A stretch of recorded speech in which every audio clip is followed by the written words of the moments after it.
What's going on, my PT peeps, my Walking Dead family, my fighters, and my Fast and Furious fans, well, movie lovers. I'm one eyebrow, also known as PT. Don't know if I'm winking or blinking, but I'm definitely thinking about Fast and Furious, well, F9, Fast and Furious 9. Spoiler warning for all things Fast and Furious. We're going to give our early review, a little bit of breakdown. We're going to talk about the movie, so obviously spoiler warning if you haven't seen it yet.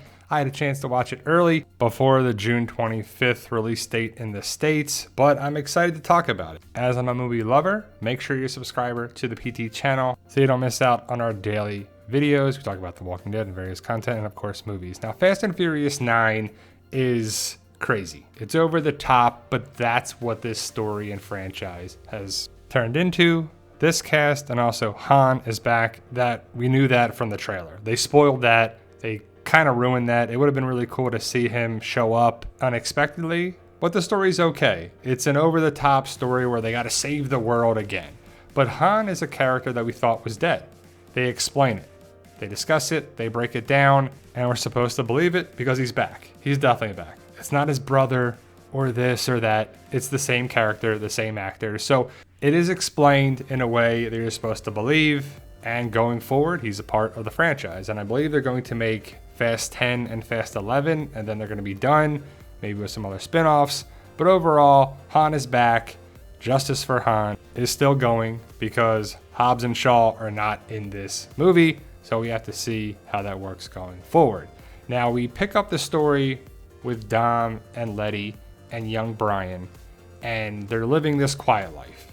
And then something happens, and then everybody comes together. Well, John Cena is added to the cast of the previous cast members because it turns out it wasn't just Dom and Mia, but Jacob, Dom and Mia's brother. So you get the backstory of them. They go forward to go backwards. They tell the story of Dom and Jacob. It turns into like a heist movie where they got to use cars and technology and magnets and tricked out stuff to get the job done.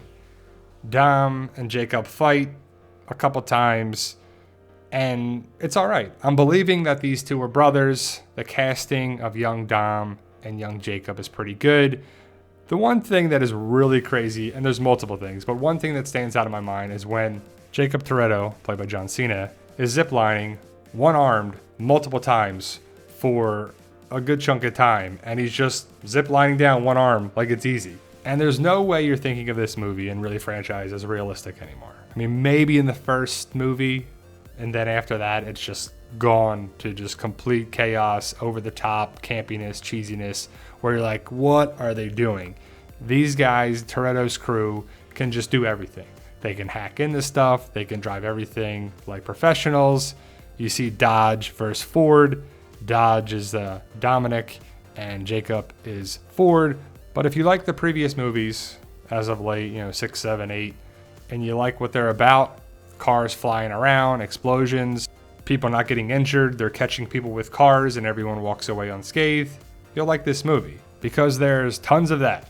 Tons of action, tons of over-the-topness, where I just had to laugh because some of the things are crazy, but they're using their cars and vehicles in a way that they're just not believable. And that's okay. You have to just let that go and just enjoy the ride for these movies. The driving sequences, the action, the fighting, the explosions, that's what it's all about. And that's what this franchise has turned into. It's kind of hard to believe where it started and where it is. The Tokyo Drift crew, besides Han, is very minimally in this movie. It's really a setup for one pretty big part of the story with the rocket, and it's all right. And I'm wondering if that's where they're going in the next movie, and maybe even the movie after that. But they use the rocket to turn this car into a spaceship. They go to space. Yes, Ludacris and Tyrese go to space. As crazy as that sounds, where else can they go? They're going to go underwater next?